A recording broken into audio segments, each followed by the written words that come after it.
Capítulo 6. El Divino Maestro. ¿Sabes cómo le decían a Jesús? Maestro bueno. Y en griego, ¿cómo sonaría la palabra que encontramos en el Evangelio en su idioma original? ¿Qué palabras cree que pone para decir maestro bueno? Didascalócalo.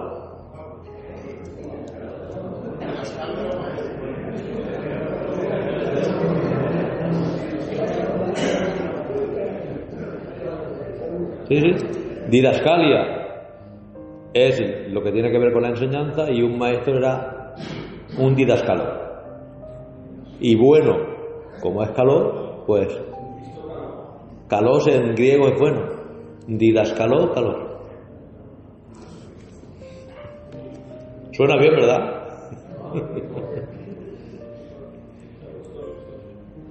Mateo nos informa que en el ministerio de Jesús tuvo 3 aspectos de enseñanza, predicación y sanidades. El más importante de estos aspectos fue el de la enseñanza. Está el que observa que sus milagros no eran más que la campaña que llamaba al pueblo a oír sus palabras. La continua asociación de las palabras enseñar y maestro al Señor indica que Él era ante todo nuestro gran maestro, y que el Evangelio promete instruir a los hombres y a quitar de ellos el velo de la ignorancia en cuanto a las cosas divinas y morales. Nada ha arrojado más luz sobre la vida y práctica del hombre y su relación con Dios que las enseñanzas y la predicación del hombre de Galilea.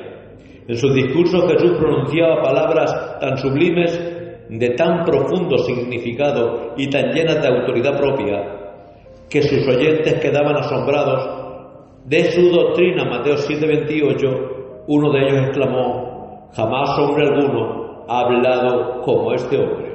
Juan 7:46, Él es el maestro por excelencia. Y decían: habla como el que tiene autoridad. No como cualquier otro, sino como quien tenía la autoridad. Y es que claro, Él era el Dios hecho hombre. ¿Cómo no iba a tener autoridad? La fuente de su doctrina. Nosotros cuando hablamos de la fuente de nuestra doctrina, tenemos que decir que la fuente de nuestra doctrina, ¿qué es? La Biblia. ¿Y la Biblia qué es? La palabra de Dios. Entonces la fuente de su doctrina, ¿de dónde salía? Del mismo. Cuando oyeron las enseñanzas de Cristo, los judíos de Jerusalén se maravillaron al saber que no había pasado por las escuelas rabínicas de aquella ciudad. Sabemos que, por ejemplo, Pablo tenía prestigio. ¿Por qué? Porque había estudiado a los pies de Gamaliel, uno de los más importantes rabinos del momento. Pero él no necesitaba estudiar a los pies de Gamaliel. Por supuesto, ¿verdad? Aunque sí que es verdad que llegó como cualquier niño también al templo, pero en vez de que los rabinos le enseñaran y él se asombrara, los rabinos se asombraban de lo que él preguntaba y de lo que decía. Así que él no se sorprendía por esos maestros, los maestros se sorprendían de él, porque él no aprendía autoridad ni doctrina, sino la doctrina venía de él.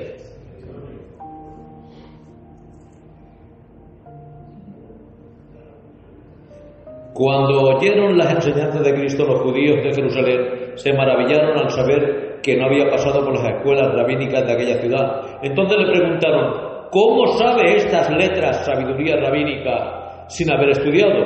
Juan 7:15. Jesús le contestó: mi doctrina no es mía, sino de aquel que me envió. Juan 7:16. Él se mantenía en comunión con el Padre y era inspirado por el Espíritu Santo. Isaías 54, Hechos 10:38. Ahí vemos lo que llamamos como Trinidad económica o la trinadeidad. Cuando hablamos de Trinidad económica estamos hablando de cómo trabaja Dios. Y en la economía trinitaria todos trabajan en conjunto. Por tanto, él no decía yo hago las cosas solo, sino decía la doctrina que yo hablo la he recibido de mi Padre. Y cuando hacía un milagro no decía yo he hecho el milagro, él decía el Espíritu que mora en mí, él lo ha hecho, o por el dedo de Dios hecho fuera los demonios. Por tanto, tenemos que ver que no se trabajaba en unidad, no se trabajaba diciendo trabajo yo solo, sino que trabajaban siempre en la unidad trinitaria. Siempre el trabajo de Dios tiene que ver con los tres. Y podemos decir, ¿quién se entrega en el Calvario? Jesús. ¿Quién lo da? El Padre. ¿Quién le da las fuerzas para llegar? El Espíritu. Y va todo en conjunto. Así es la obra trinitaria. Y vemos que el Hijo ensalza al Padre. El Padre ensalza al Hijo. Y ambos vemos que ensalzan también al Espíritu Santo. Porque mismo Jesús dice, todo pecado se os es perdonado, o se os será perdonado, menos la blasfemia contra el Espíritu Santo. Una pregunta, en esa Trinidad económica, en esa Trinidad, en la cruz, ¿hubo una separación en algún momento de esa, cuando ese desamparo, ese abandono del Padre, hubo en algún momento una disensión en esa economía de Dios? A ver, no podía haber, fue un desamparo, no un abandono. Y lo explicamos. Como unidad trinitaria no se podían separar. Sí, se dio la espalda y ya está. Pero sí que deja de comunicar.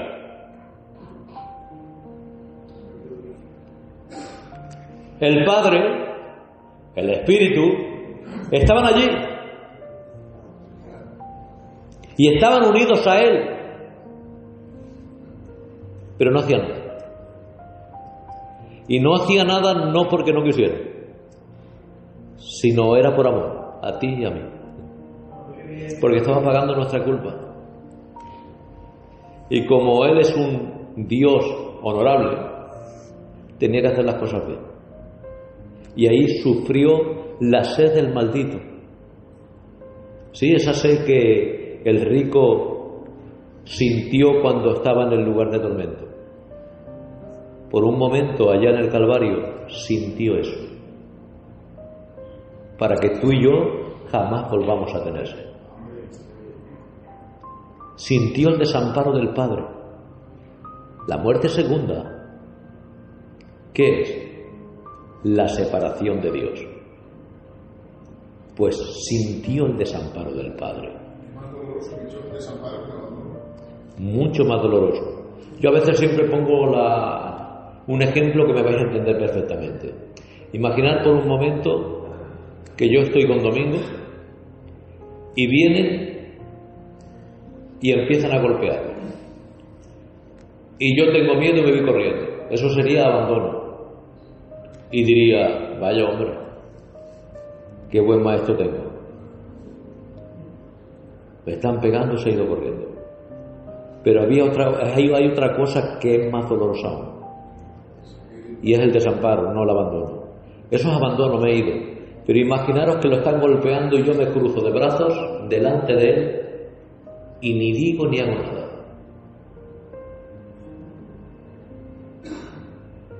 y otro golpe y otro golpe, y yo no hago nada.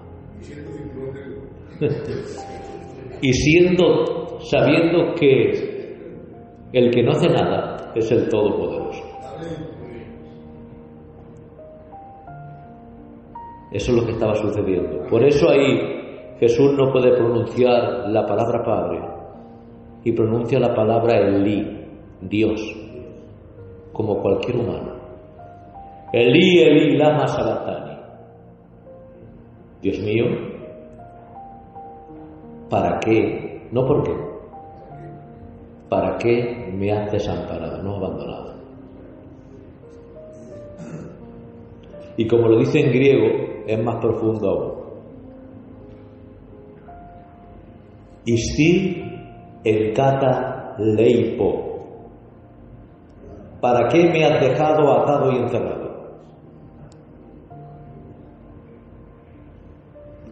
Atado para que tú tuvieras libertad. Encerrado para sacarnos de la prisión. Porque si el Hijo del Hombre nos libertare, seremos verdaderamente libres. Eso es lo que sucedió en ese lugar.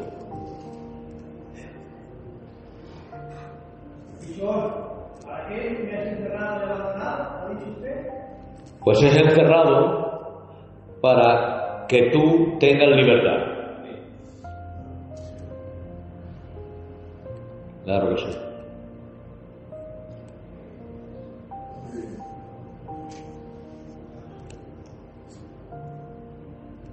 Vamos a seguir.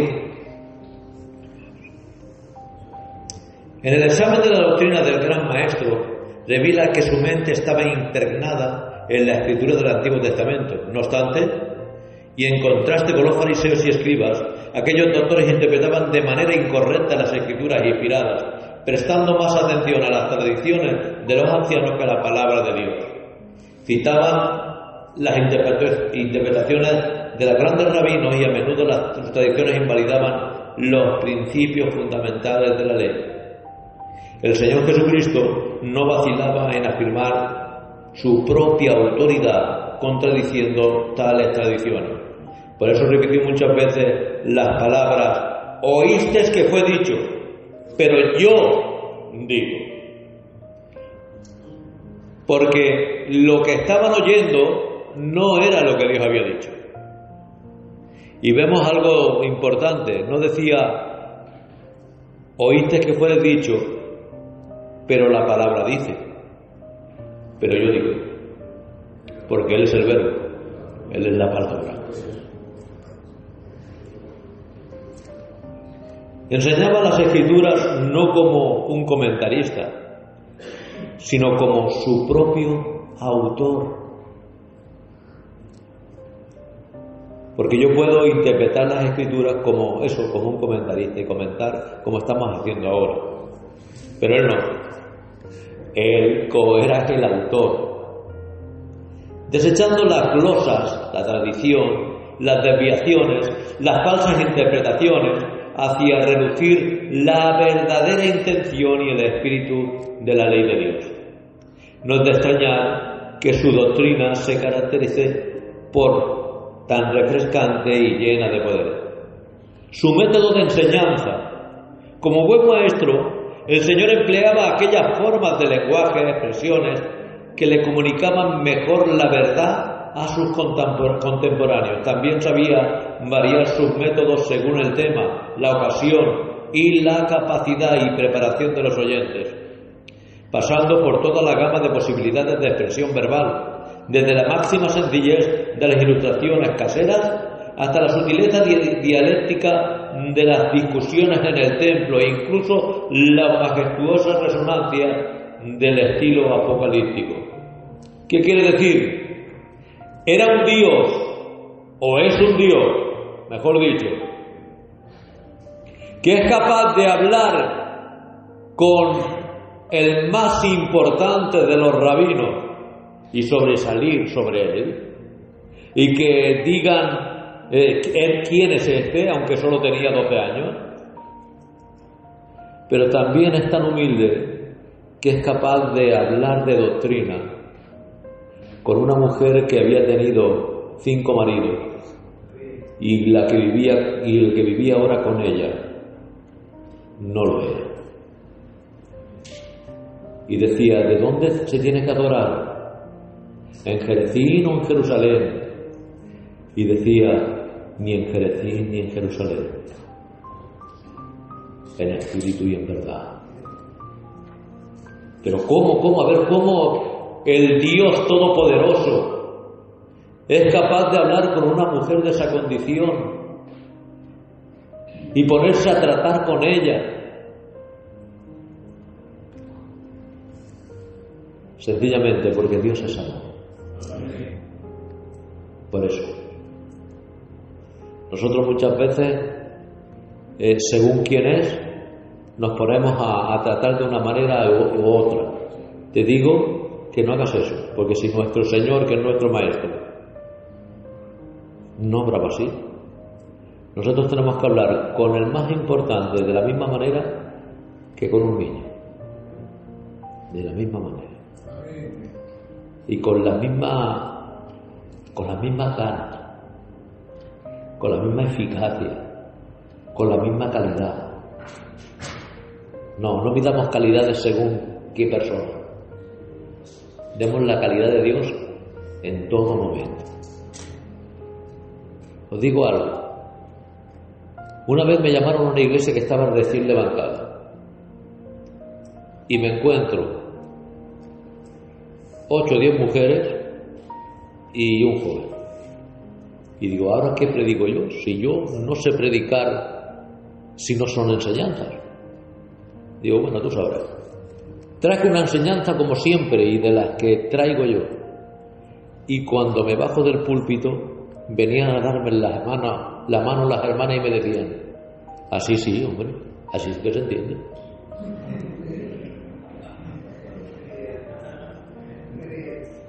Así que me sorprendieron ellos a mí. Así que no miremos el momento ni el lugar. Miremos lo que somos. Somos siervos de Dios y sembremos.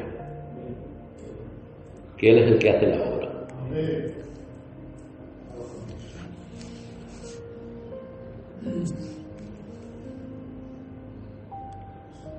Jesús hacía uso de los métodos pedagógicos de los judíos.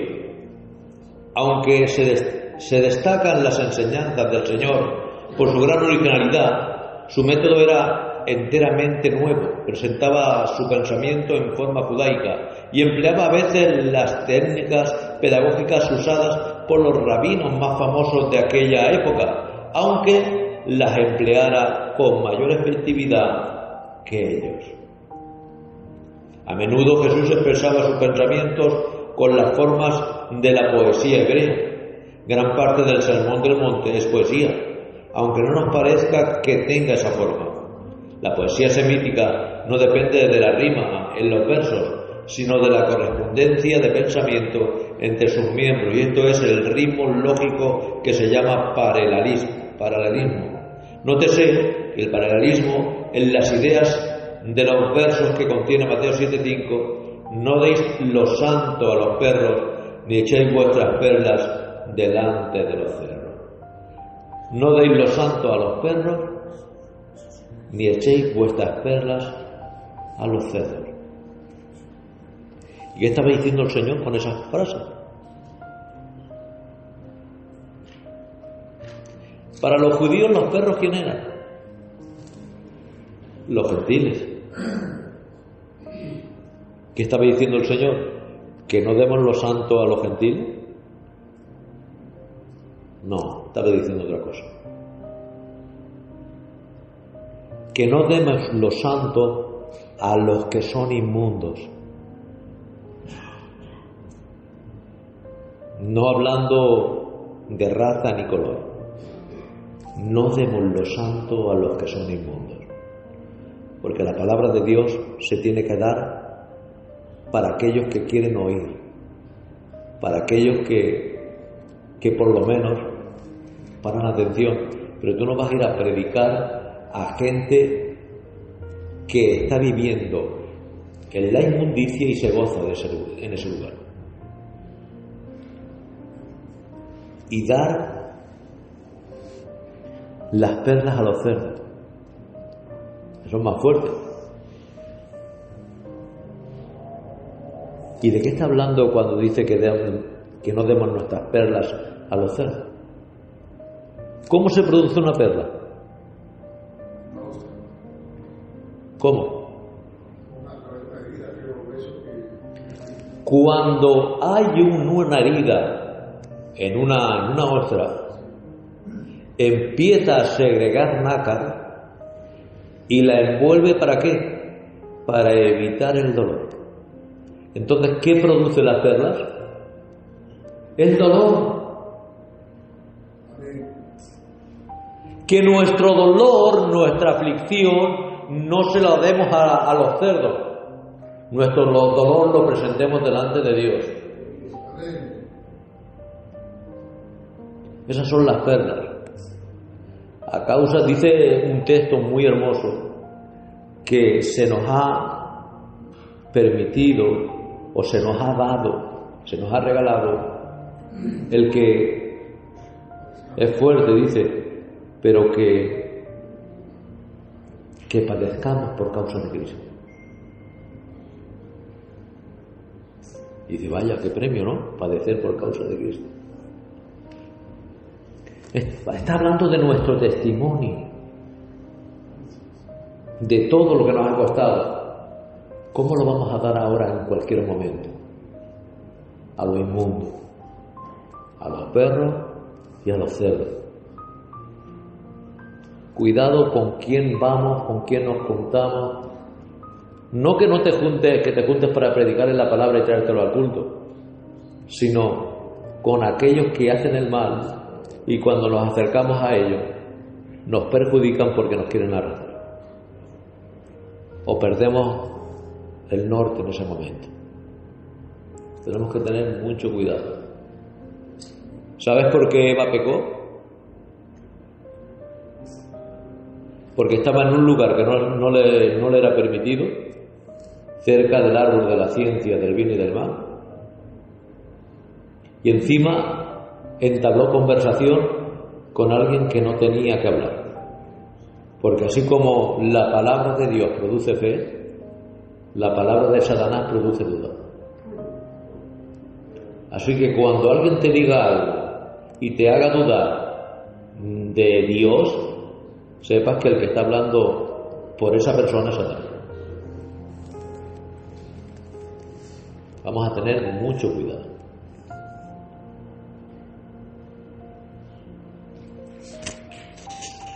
Y aquí algunas de las formas que toma el paralelismo hebreo. Paralelismo sinónimo a una línea o verso se añade otra que expresa el mismo pensamiento. En Isaías 1:3 hallamos un ejemplo. Israel no entiende. Mi pueblo no tiene conocimiento. Así que habla de que hay un paralelo, ¿verdad? Mi pueblo no entiende, mi pueblo no tiene conocimiento. Paralelismo sintético, ese es sinónimo, aquí el cual el pensamiento del segundo verso y los demás de los que hay desarrolla y completa el pensamiento del primero. Paralelismo antitético, el segundo verso expresa un pensamiento contrapuesto al primero. Por ejemplo, todo buen árbol es bueno y da fruto, pero el árbol malo da malos frutos. Otra técnica judaica que empleaba el Señor era el epigrama, proverbio o un dicho conciso, ingenioso, penetrante y a menudo mordaz. Con frecuencia, las máximas de Jesús contienen paradojas, o sea, expresiones que parecen contradicciones. A esta categoría pertenece la siguiente afirmación: el que hallare su vida, la perderá, y el que por mi causa la perdiere, la hallará. Los orientales solían meditar mucho tiempo sobre un solo punto y verlo desde todos los ángulos. Entonces concentraban toda la verdad acerca de él y la expresaban de unas pocas palabras penetrantes y fáciles de grabar en la memoria. También los discursos de los orientales son muy diferentes a los discursos de los occidentales, puesto que no son en una exposición lógica y sistemática. en que desarrollan las ideas unas de otras y todas las relaciones como los eslabones de una cadena. La forma que suelen tener el discurso oriental es la de una gran cantidad de afirmaciones que no tienen relación las unas con las otras. Se asemeja, según Stalker, al cielo nocturno, lleno de innumerables puntos centelleantes que brillan sobre un fondo oscuro.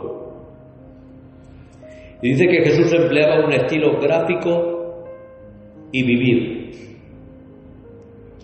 Gráfico y vivido. Muchas veces nosotros tomamos estilos gráficos, pero que no hemos vivido. Te presentaba las verdades abstractas con formas concretas. Empleaba imágenes, figuras retóricas, ilustraciones, comparaciones y parábolas para enseñar la ética y las cosas celestiales. Tenemos que decir, por ejemplo, que una parábola, ¿qué es?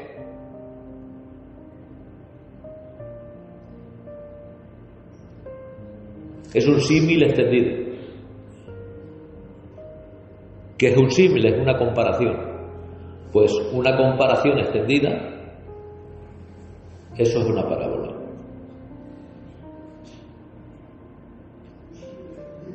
Un símil extendido.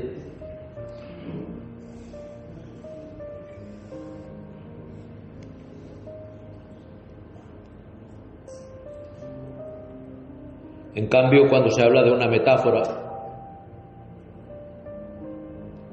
cambia. Una alegoría es una metáfora extendida. La metáfora afirma, la alegoría compara. Es una comparación.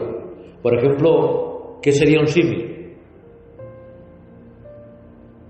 El diablo está como un león. Compara, está como un león.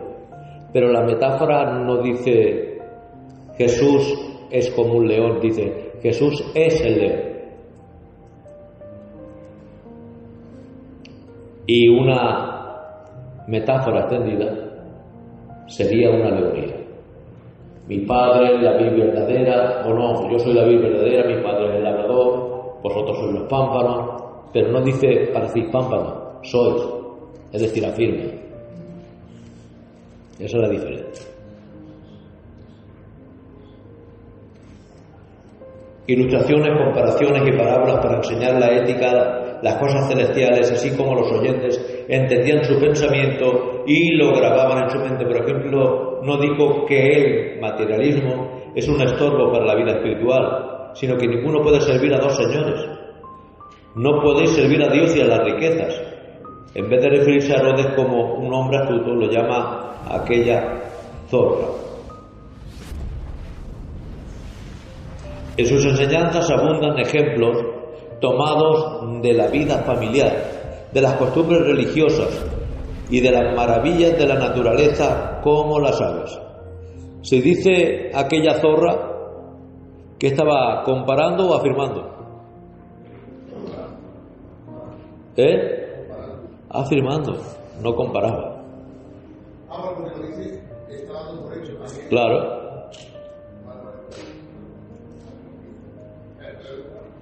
No es de extrañar que la gente quedara encantada al escuchar sus enseñanzas y su predicación. El predicador evangélico debe dar las técnicas del gran maestro.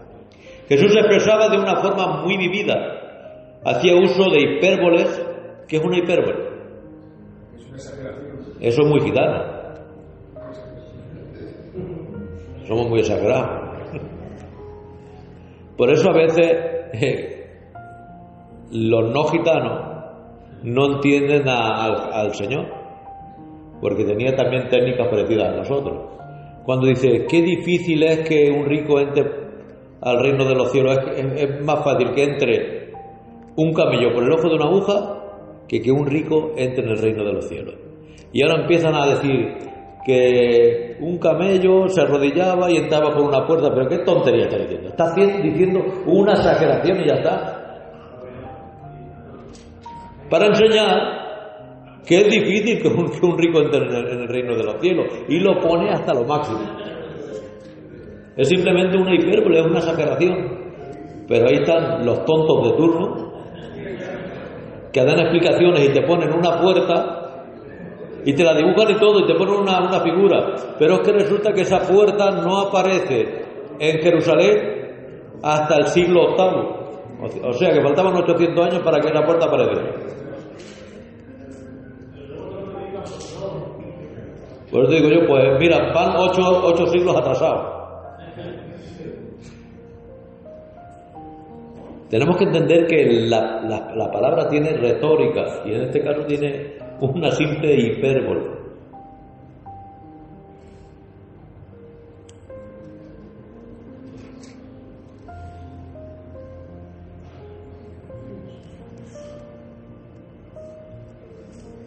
Vamos a quedarlo por aquí.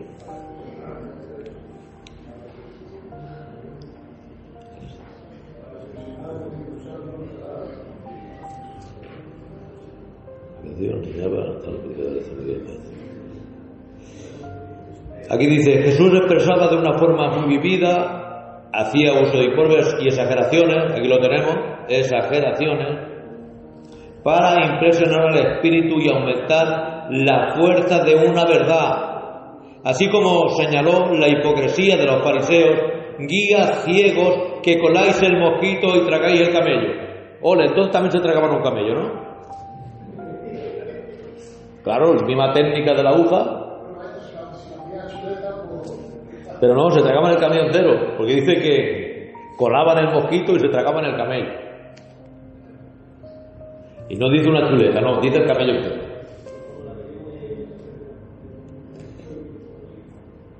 Entonces, a ver qué sacamos ahí, qué puerta le ponemos a eso. Que tenía la boca muy grande. Y se tragaba un camello entero. O no, que había unos camellos en aquel momento que eran muy pequeños y se los comían de un bocado. Pues simplemente son exageraciones. Como dijo que es mejor sacarse el ojo que ofende que cometer adulterio o cortar la mano antes de desagradar a Dios. Es obvio que no quería que los creyentes se quedaran sin ojos, sin manos, no. Estaba exagerando para que entendieran. Ahora imaginaros que el culto, ¿qué soy cristiano? ¿Por qué? Hombre, mira, me falta un ojo, un pie y las manos. Por sus frutos los conoceréis.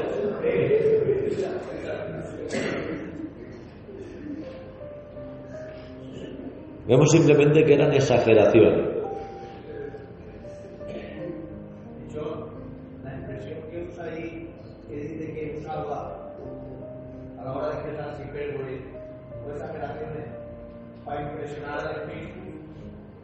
El espíritu de ellos, no el espíritu de Dios.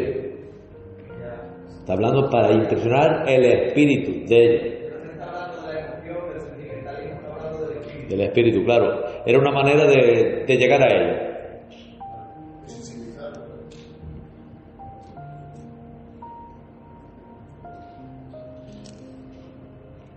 A veces el maestro se valía de preguntas y respuestas en su enseñanza. Él sabía que las verdades no se asimilan sin la participación activa de quien aprende y que es necesario no solo instruir, sino hacer pensar al discípulo. A veces sus preguntas sondeaban las profundidades de los problemas humanos. ¿Qué aprovechará el hombre si ganare todo el mundo y perdiera su alma? Al contar la parábola del buen samaritano preguntó: ¿quién pues de estos 3 le parece que fue el prójimo del que cayó en manos de ladrones? ¿Por qué exageró de esa manera el Señor la situación? Para que la entendieran. ¿Quién era en aquel momento el samaritano? El que nadie quería. El hebreo o judío, o mejor dicho, israelita, mezclado con sirio. El que no se lleva bien con ellos. Y a ese le da el valor. ¿Y quién era la flor y la nata de Israel? El sacerdote y el levita. Y ahora dice que el sacerdote y el levita pasan de largo, la flor de Israel, y el bicho malo del momento es el que usa de misericordia. Y ahora los pone contra las cuerdas. ¿Quién hizo el bien? Y tienen que decir, el que usó de misericordia.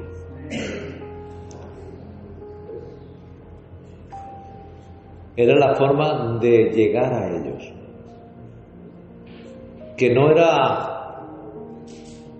el lugar que tuviera cada uno, era el obrar, fuese quien fuese.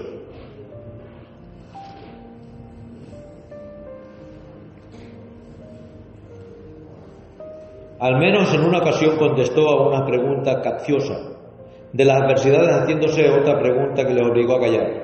Le habían dicho, ¿con qué autoridad haces estas cosas? ¿Y quién te dio esta autoridad? Entonces él le replicó. Pero le replicó de esta manera, ¿por qué? Porque conocía los corazones y sabía que no iban a poder responder. Porque si decimos que venía de Dios, Juan el Bautista va a decir, ¿y por qué habéis permitido que lo maten? Y si decimos que venía de los hombres, ¿por qué le seguíais? Y tienen que decir, no sabemos. Pues tampoco digo yo nada.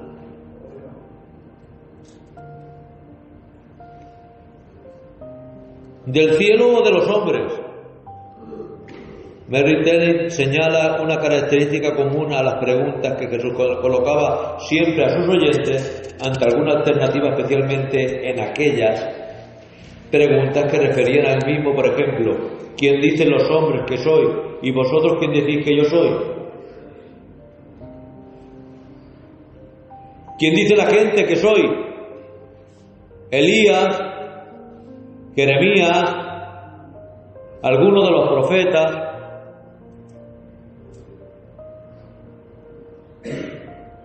Nadie sabía quién era. Y la Biblia lo declara. Porque cuando Pedro dice, tú eres el Cristo, el Hijo del Dios viviente, le tiene que decir, esa respuesta no ha salido de él. No te lo ha revelado ni carne ni sangre, sino mi Padre.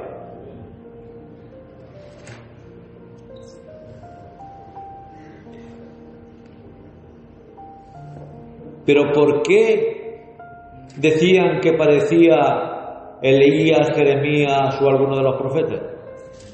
Había una razón. Cuando nos vamos a 1 de Pedro 1:11, nos dice que el Espíritu de Cristo estuvo en todos los profetas. Por tanto, no es que se pareciera a él a los profetas, es que todos los profetas se parecían a él. Pues tenían su espíritu.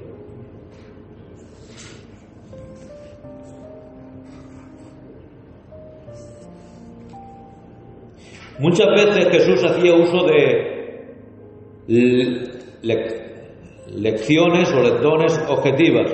Así lo vemos poner un niño en medio de sus discípulos para enseñarles lo importante que son la humildad y la fe. Si no sois como este niño, no entraréis en el reino de los cielos. ¿Hablando de qué? De la inocencia. ¿Hablando de qué? De que no guardan rencor. ¿Hablando de qué? De que perdonan de verdad. ¿Hablando de qué? De que perdonan y olvidan. Dos niños se pelean, se enfadan y no dicen, yo ya no me junto más con él. Al rato están juntos jugando y se han olvidado de lo que ha pasado. En que se hayan estirado los pelos, se hayan pagado 4 patadas. ¿Por qué? Porque son niños. Y el mal no ha hecho aún lo que hacen los adultos. Pero a nosotros nos hacen algo y parece que yo lo perdono, pero que se vaya para allá. Eso no es perdonar. Perdonar es, yo lo perdono y que se venga para acá, no que se vaya para allá. A mí me da mucha pena cuando oigo, se han abrazado, se han perdonado, pero uno se ha ido a una iglesia y otro a otro.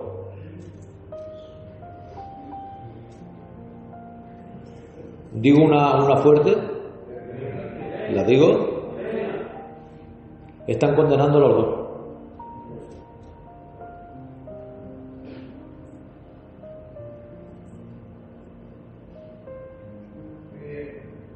Es la realidad.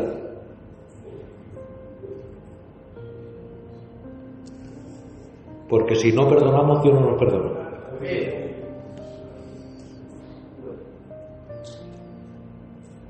Tengamos cuidado. Cuando vosotros sois pastores, no hagáis eso jamás.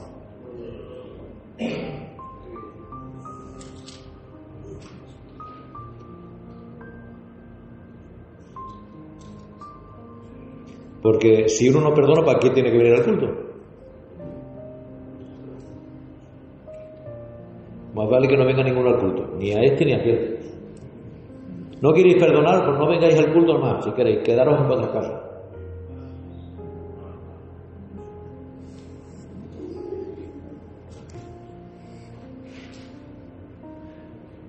Lo digo porque eso se usa mucho. ¿Por qué? Porque eso es una práctica gitana, no cristiana.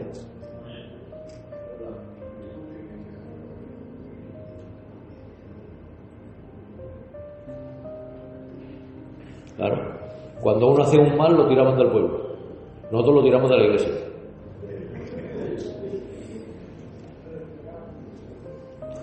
Somos más buenos, ya no los tiramos del pueblo, los tiran de la iglesia.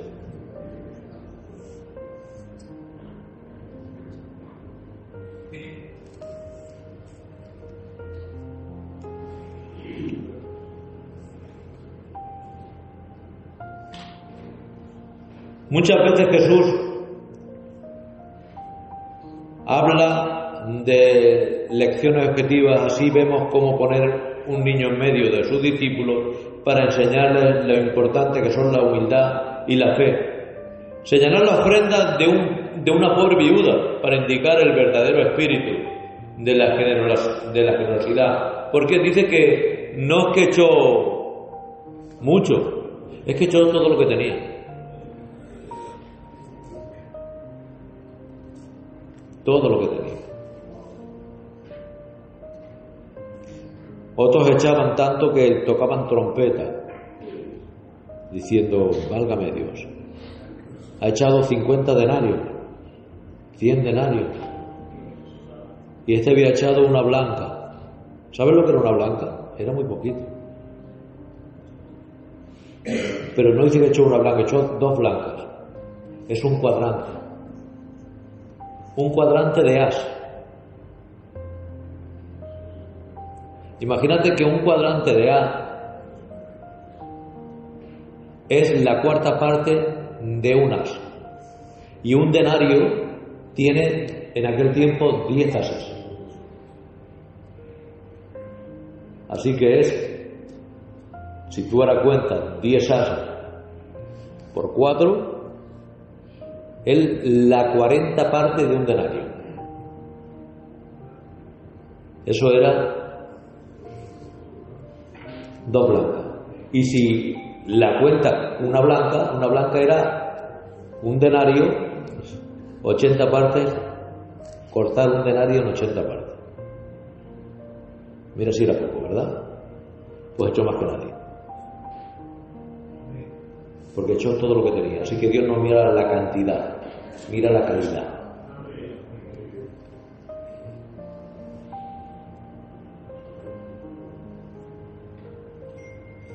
En cierta ocasión maldijo a una higuera estéril para hacer hincapié en que es necesario llevar fruto y tener fe. Tal vez la lección objetiva más dramática que empleó el Señor fue el gesto de lavarle los pies a sus discípulos.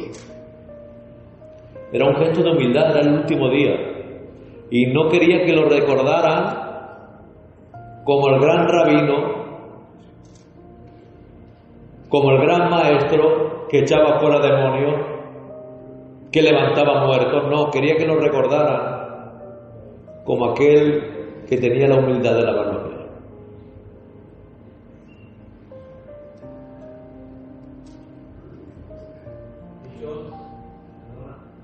La frase que utiliza de dejar que los muertos entierren a sus muertos, Sí.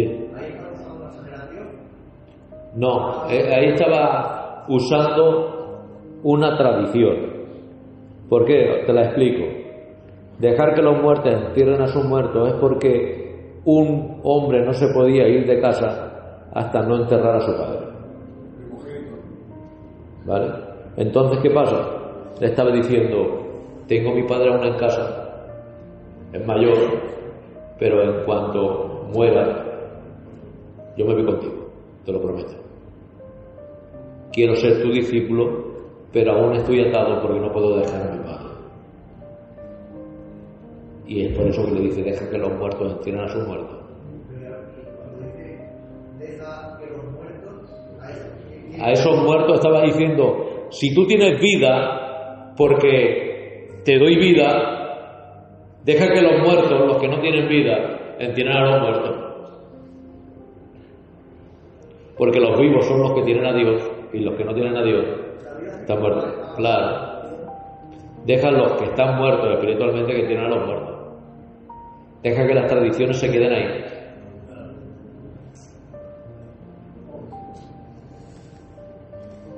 Porque Dios está por encima de las tradiciones.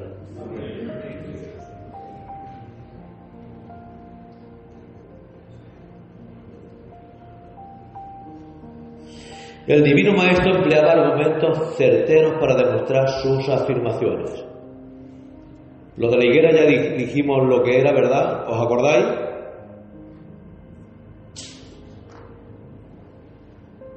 ¿No os acordáis ninguno? La higuera tenía que ver con Israel. Cuando la ves frondosa, llena de hojas, y dice, no era tiempo de higos. Quitemos el comentario y vamos a la Biblia. Y echó mano para comer, pero no habiendo nada la maldijo. La higuera representa a Israel. Pero si no era tiempo de higos, ¿qué buscaba? Las brevas,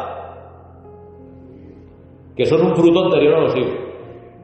Esperaba las primicias de Israel. A lo suyo vino y los suyos lo recibieron.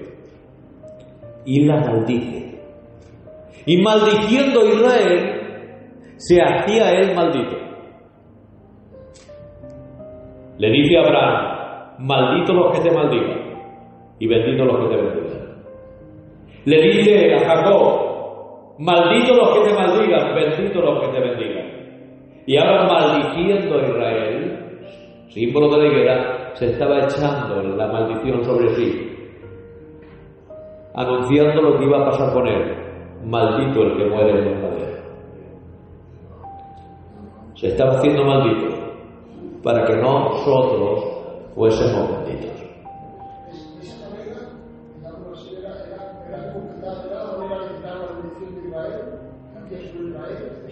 No era quitar la bendición de Israel. Era simplemente, no tenéis fruto, pero en vez de maldeciros solo a vosotros,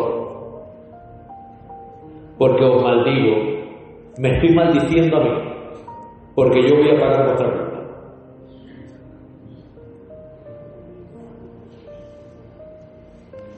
Era una manera de compartir la culpa de él. Vosotros sois malditos porque no tenéis fruto, pero yo me maldigo también. Para pagar nuestra culpa y pagar la culpa de ellos. Tenemos que empezar diciendo que la iglesia primitiva era 100% judía. Luego se fueron añadiendo gentiles, pero en su principio eran de la higuera, esa que había sido maldita, pero Jesús se había echado la maldición sobre él.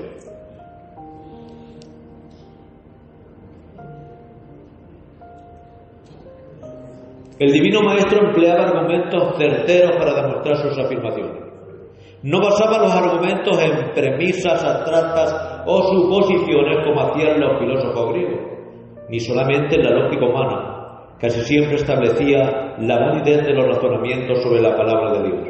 Extraía asombrosamente argumentos de ella. Por ejemplo, en una ocasión demostró que habría una resurrección observando que Dios se le llama el Dios de Abraham, de Isaac y de Jacob. Dios no es Dios de muertos, sino de vivos. ¿Qué estaba afirmando? Tú eres el Dios de Abraham, de Isaac y de Jacob. Y afirma, yo no soy Dios de muertos, pero era el Dios de Abraham, de Isaac y de Jacob. Estaba diciendo, ellos no están muertos, estarán muertos sus cuerpos, pero están vivos. Un Dios de vivos.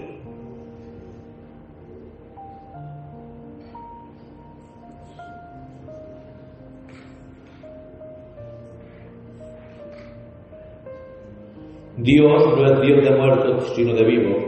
Dice Terry, Jesús no argumentaba por argumentar. Cuando se enzarzaba en un debate, su lógica era irresistible.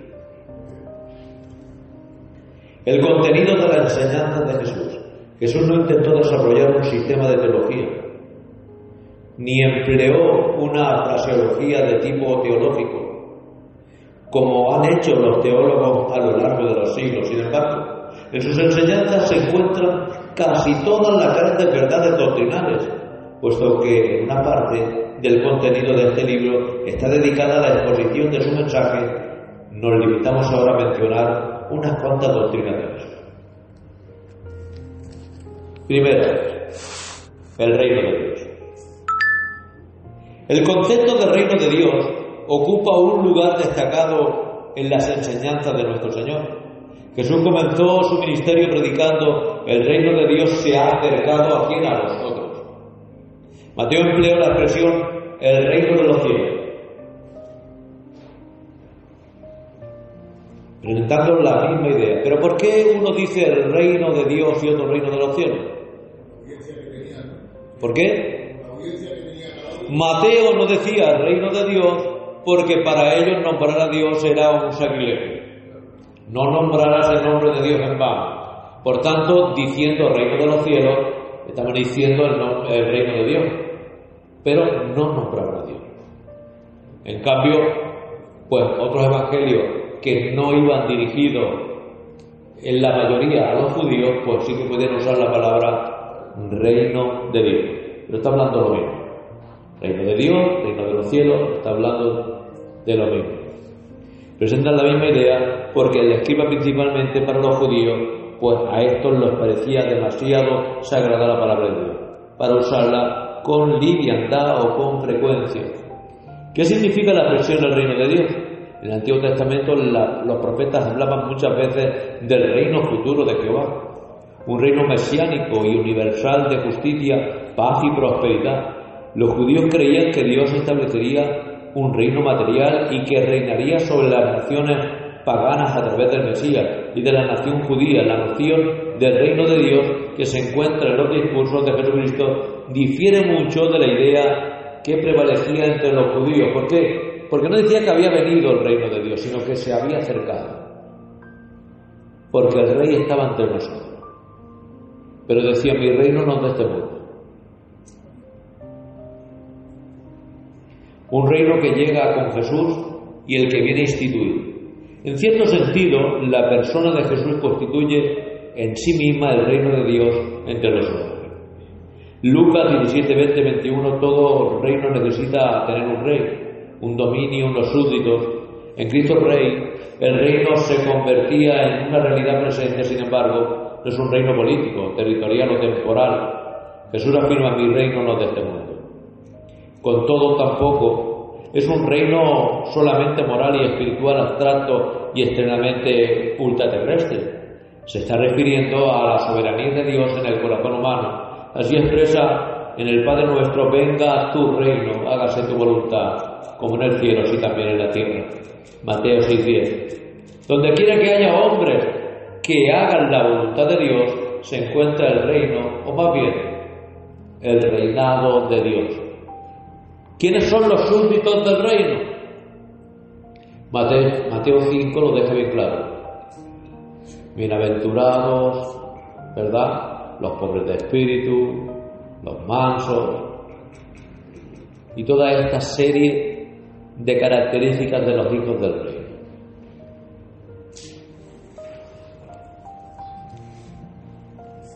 Jesús enseña que el reino es como la semilla de mostaza, que crece de una manera extraordinaria, como la levadura, que transforma internamente la masa como un tesoro escondido o una perla de gran precio, y también como una red que recoge toda clase de peces buenos y malos.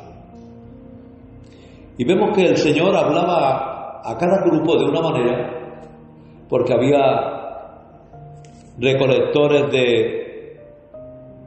de esa mostaza, había recolectores de trigo hablando del pan, de la levadura, y había pescadores que pescaban.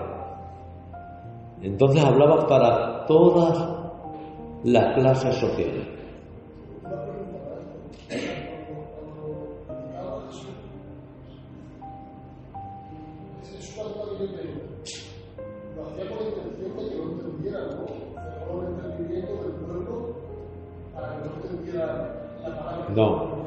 No es así.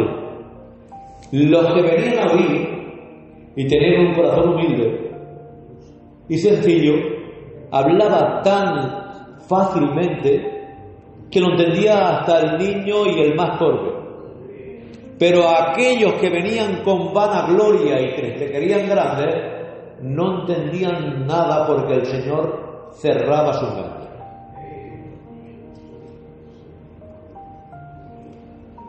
Porque vía y sentía cómo eran sus corazones.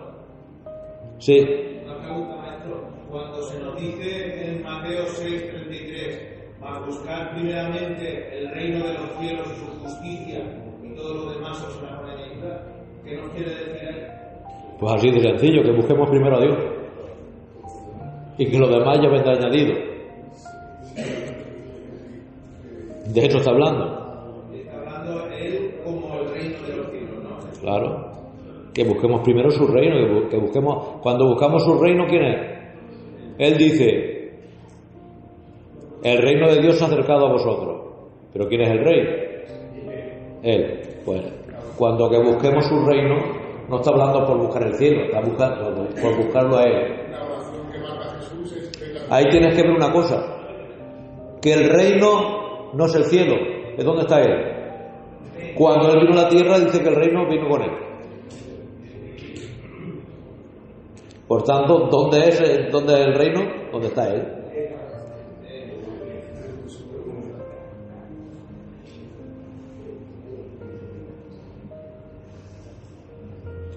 Un reino que llega con Jesús y el que viene a instituir, en cierto sentido la persona de Jesús constituye en sí misma el reino de Dios entre los hombres. Aquí nos lo dice perfectamente. Lucas, todo el reino necesita tener un rey, un dominio, unos súbditos. El Cristo Rey, el reino se convierte en una realidad presente, sin embargo, es un reino político, territorial, temporal, ¿verdad? Jesús enseña que el reino es como la semilla de mostaza que crece en una manera extraordinaria. Y hemos dicho que los peces, la perla, todo esto que ya hemos leído. Aunque el reino de Dios haya llegado en la persona de Jesús y se desarrolla en el tiempo presente, no se limita a esta época, tendrá una consumación futura. Nuestro Señor habla acerca de un suceso situado en el porvenir, el reino de Dios venido con poder. Marcos 9:1, en el cual relaciona la segunda venida, Marcos 6:8-38, Mateo 25:1. Al venir nuevamente Jesús establece el gobierno de Dios sobre el mundo. Por tanto, el reino tiene dos aspectos, el presente y el futuro. En ese presente fue en su primera venida, en la segunda será el futuro, cuando establezca el llamado reino milenial. Un reino que ya no tiene fin, porque termina el milenio y empieza la eternidad. Compara el reino de la fiesta de las bodas de un rey oriental. Los súbditos del reino disfrutan de todas las bendiciones del Hijo de Dios. Los milagros de Jesucristo, en especial la expulsión de demonios, atestiguan que el hecho de que el gobierno soberano de Dios está alcanzando al hombre. Si yo echo a los demonios por el dedo de Dios, el reino de Dios se ha acercado a vosotros. El triunfo final del reino es escatológico y comprende la derrota y el juicio de Satanás y sus ángeles. Entonces Cristo será entronizado y reinará eternamente con los santos. Mateo 25:31 y Lucas 19:11-27. Nos vamos a quedar aquí en el Dios personal.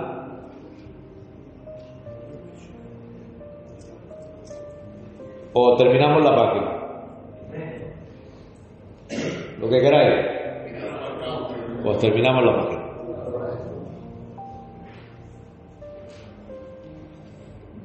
Otro tema importante es que Dios es el Padre de su pueblo, en particular del creyente, puesto que la vida espiritual de los seguidores de Cristo se basa en la paternidad de Dios.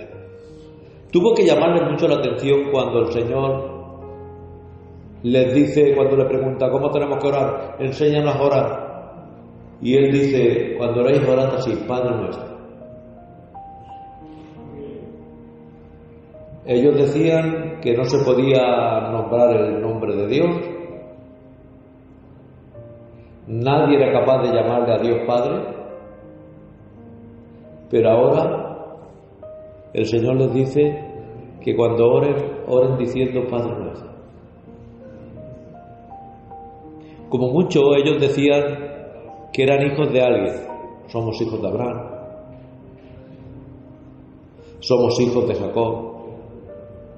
Somos hijos de Efraín. Somos hijos de José. Pero no decían somos hijos de Dios. Aquí el Señor les dice cuando oréis, orad así, Padre nuestro.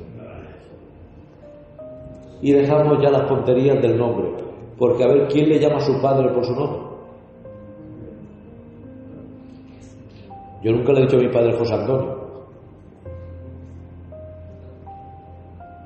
Le llama papá, como es normal. Jesús les enseña a llamarle Padre nuestro en su oración. No deben tener miedo porque Dios es el Padre. Y pueden orar con verdadera fe. Es por eso cuando vamos a Primera de Juan, capítulo 2, versículo 1, dice, hijitos, no pequéis. Pero si pecáis, abogado tenéis para con el Padre. Qué bueno. Ninguna condenación hay para los que están en Cristo Jesús. Porque no tenemos juez, tenemos Padre. Y el Padre, como mucho, nos puede dar un caché, pero no nos condena. Nos puede disciplinar, pero no nos condena. Por eso tenemos que tener algo muy en mente. Muchas veces se habla de la pérdida de salvación como el que pierde una moneda. Te digo que el que ama al Señor es muy difícil que se pierda. Solo se pierde el que apostata, el que abandona la fe. Y eso no es pérdida, es abandono.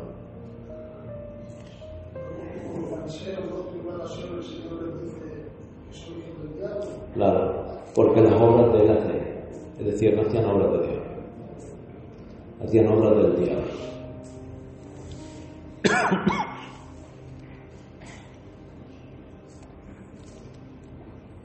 ¿Y qué es apostatar? Dicho de paso, y así ya terminamos, porque si no, nos liamos. Lo dejamos aquí. Empezaremos con la ética, ¿vale? La semana que viene. Es el abandono de la fe.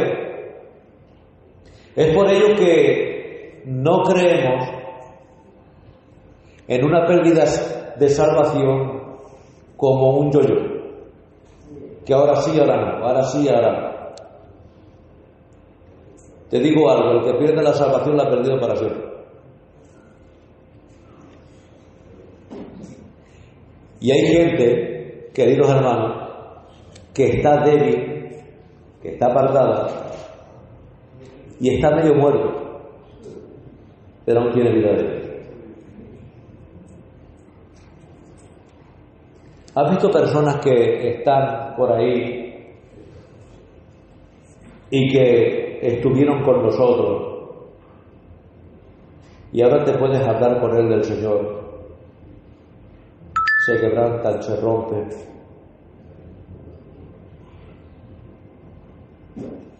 ¿Sabes por qué? Porque aún hay vida de Dios en ellos. Y necesitas, pues, nuestro apoyo. Pero en cambio hay otros que han apostatado y les dice tal y cual, a mí no me hables de eso.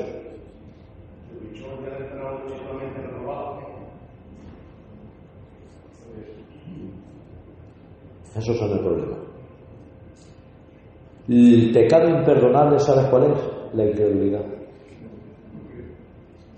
El abandono de la fe, el abandono de creer.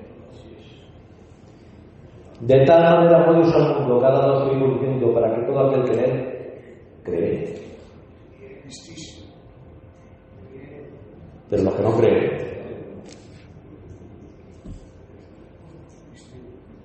dice, para el que cree todo es posible. ¿Y qué es la palabra creer? ¿Qué es la palabra creer? La palabra creer no viene del griego ni del latín, viene del indoeuropeo. La palabra ker, K de kilo, E-R-D, ker de, que quiere decir ker, viene de cordis, corazón, y de poner, corazón poner. Cuando ponemos nuestro corazón estamos creyendo. Que corazón poner. Y cuando ponemos nuestro corazón está afirmando que es nuestro corazón. Cuando habla de corazón no está hablando de esta bomba que bombea la sangre, ¿no? O este músculo que bombea la sangre. Está hablando de nuestra alma. Cuando ponemos nuestro intelecto diciendo creo en Dios.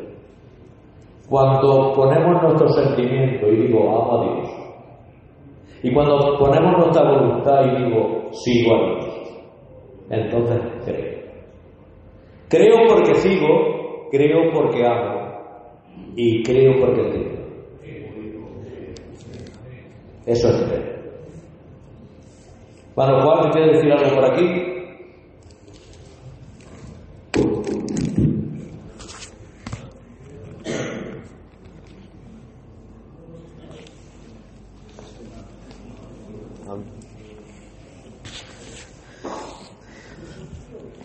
Dios bendiga al Pichón. La verdad que es una maravilla. Habiendo solamente a modo reflexivo, la verdad que no nos ponemos de acuerdo, pero sí que intentamos tener una misma línea.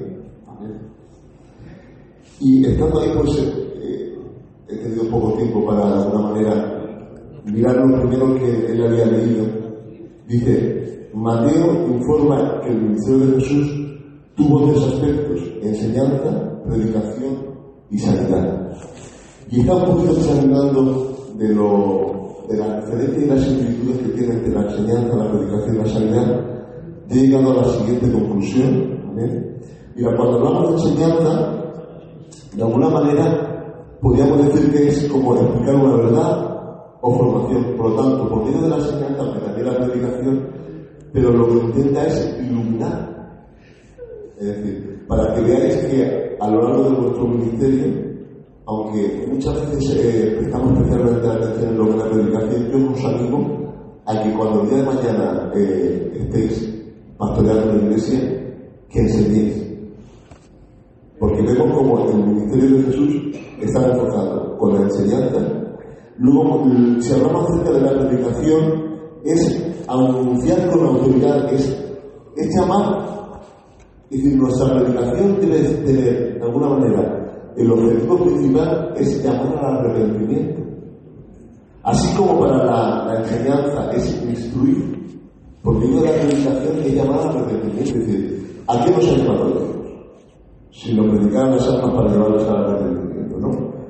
Y luego, cuando hablamos acerca de sanidad, es demostrar el poder del reino. Pero yo me llamaba la atención que muchas veces parece que hoy en día, cuando hablamos de sanidades, parece que brillan por su ausencia, ¿no? Hoy en día. Pero es que prestamos mucha más atención de lo que es la sanidad física que lo que es la sanidad espiritual. Pero cuando yo tengo un ministerio acorde al que tenía Jesús por medio de la enseñanza, por medio de la predicación, que invita de alguna manera al arrepentimiento, por defecto se está teniendo lugar lo que en sí conlleva la sanidad. ¿Vale? Después hablaba Pichón de diferentes metodologías, métodos pedagógicos, que aquí sí puedo enseñar un poquito bastante. Mira, como bien ha dicho él, en la palabra Jesús utilizaba diferentes métodos pedagógicos, pero ¿qué métodos tenemos hoy en día a nuestro haber? Dice, a nuestro haber tenemos diferentes métodos a la hora de predicar, a la hora de enseñar, y otro día sí, eso ya lo traeré de manera extendida. Mira, está el método, podríamos decir, como tradicional, hay como diferentes subapartados dentro de los métodos pedagógicos. Está el método tradicional, que aquí dice, el primero de ellos, dentro de aquí hay como varios subapartados, podríamos decir. El primero de ellos de este método es la exposición o magistral, que es lo que de alguna manera siempre se hace, ¿no? El maestro explica, el oyente escucha, ¿vale? Ese sería el método más conocido. Pero después está el demostrativo, que es lo que muchas veces ha hecho Pichón, ¿vale? Pichón siempre hace el método magistral, cada viernes, pero vemos como Pichón también ha hecho el método demostrativo, que cuando ha traído esas piezas, por ejemplo, de arqueológicas, que lo ha enseñado, habéis observado, y habéis tenido un aprendizaje diferente, ¿vale? Porque es otra clase de metodología. Luego está el método repetitivo, que es si os mandáramos nosotros, por ejemplo, a memorizar un texto concreto que de pronto tendréis que, imaginaos que os digo, para la semana que viene tenéis que memorizar el texto, pero lo vais a tener que decir. Eso sería otro método de aprendizaje, ¿vale? Luego está, eso sería dentro de los tradicionales. Luego está el activo, que uno de ellos es basado en problemas.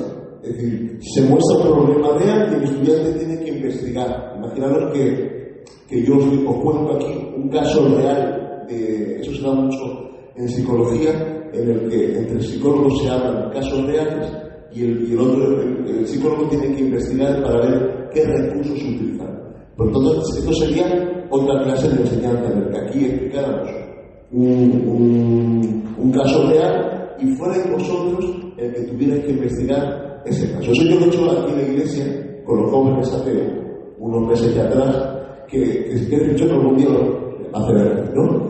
En el que hacemos como mesas repartiendo a cada uno de los candidatos, se os presenta un caso y cada uno de vosotros tenéis que dar una resolución de esa enseñanza. Y también se aprende mucho por medio de esa metodología. Luego, en proyectos, que eso sí que lo hemos hecho en nuestras clases, es decir, por medio de los ejercicios que tenéis que hacer, os presentan unos proyectos y los tenéis que desarrollar. Es otra clase de aprendizaje.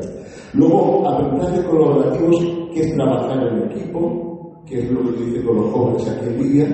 Y luego está, yo eso lo utilizo mucho, lo que me conocéis, en las predicaciones. Y yo lo utilizo, y os animo a que lo hagáis cuando estudiéis la palabra. Se trata de plantear preguntas e intentar desarrollar esas preguntas. Es decir, cuando tú te lees un texto bíblico, te planteas una serie de preguntas, y si tú sabes contestar esas preguntas, estás obteniendo un aprendizaje. Pues en la enseñanza también se puede hacer esta clase de aprendizaje. Planteamos una serie de preguntas, aquí hacemos una mesa redonda de alguna manera, y se intenta desarrollar esas preguntas. Luego, eso se llama el aprendizaje socrático, que hemos visto también hacia Jesús. Es decir, Jesús acaba de leer Pichón, que plantea una serie de preguntas y es lo que intentaba desarrollar. Luego está otro método, que es el de descubrimiento, que es llegar a conclusiones por medio de la exploración y después el estudio de casos, que es más o menos lo que hemos hablado. Pero luego hay otra parte de metodología que es práctico o participativo, que ahí es experto nuestro hermano Pichón, que lo vemos pues en esta clase de debate que se hace por vía de redes sociales, vía Facebook, vía YouTube, donde se crea un debate, se crean mesas redondas y también hay otra clase de metodología que es la lluvia de ideas, que vemos como tenemos a un maestro completo, nuestro hermano Pichón. La cuestión es que hay que tener recursos, es decir, ahora nuestra vez vemos como bíblicamente utilizamos una serie de metodologías, pero también tenemos que hacer uso de las metodologías que tenemos a día de hoy. ¿Para qué? No para nosotros enriquecernos, sino para enriquecer a la Iglesia. Amén. Amén. Mirad, hay algo que me ha llamado especialmente la atención en todo lo que ha dicho nuestro hermano Pichón, hablando un poquito acerca de la metodología, y se lo decía yo a hablar estando ahí sentado. Hay algo que se conoce como inteligencia emocional, y vemos como si algo de todo lo que hemos leído en esta o ha traído nuestro hermano Pichón, me ha resaltado desde lo máximo que me ha presentado es la inteligencia emocional que tenían los sólidos. ¿Qué es la inteligencia emocional? Es adaptarte al público en el que estás predicando. Es decir, vemos como Jesús tenía esa capacidad de adaptación. Tenía esa capacidad de adaptación, de alguna manera sabía diagnosticar el momento y la situación. Eso es inteligencia emocional. Yo he visto aquí una serie de cosas que vamos a decir. Yo os animo a algo. Eso es el plan consejo. Antes de predicar, identifica tu estado emocional. Repito, porque dice Juan que yo diagnostique antes de predicar mi estado emocional. Pues sí, os animo que antes de que prediquéis, diagnostiquéis vuestro estado emocional. ¿Sabéis por qué? Porque muchas veces estamos cansados, estamos molestos, estamos de alguna manera distraídos, y el estado en el que yo me encuentro lo traslado a la Iglesia. Y no, Dios no nos ha llamado a proyectar mi estado emocional, que es el que me encuentro en ese momento. Dios ha llamado a predicar la palabra. Es por eso que yo te digo a que antes de predicar, cierre los ojos de alguna manera y te diagnostiques tú mismo en qué estado me encuentro, que anegues tu yo para que sea Dios visible en ti. Y eso también es estado emocional. Por ejemplo, imaginaos que estoy trayendo a la iglesia o una predicación sobre, de alguna manera, imaginaos sobre el consuelo. Imaginaos que estoy predicando sobre el consuelo de Dios, y en cambio yo por mi estado emocional, que en ese día he pasado un mal día, y en cambio hablo del consuelo, pero hablo con rabia, pues no va a entrar la palabra consuelo. ¿El por qué? Porque yo lo que estoy exteriorizando va totalmente en contra de lo que estoy argumentando. Ahí se crea lo que se conoce como disonancia cognitiva. Es decir, si existe una diferencia entre lo que yo proceso y lo que hablo, de alguna manera, no va a llegar a la homilética. Aquí podemos hablar de homilética, pero va más allá de la homilética.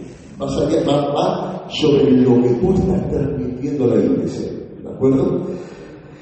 Y os quiero dejar solamente con algo. Estoy trayendo a la iglesia una emoción que no corresponde en el texto. Yo lo digo tan solamente con algo, con esto acabamos. Alinea tus emociones con el mensaje que Dios quiere transmitir a la iglesia. Sin más, que Dios os bendiga grande, grande, grande. Amén.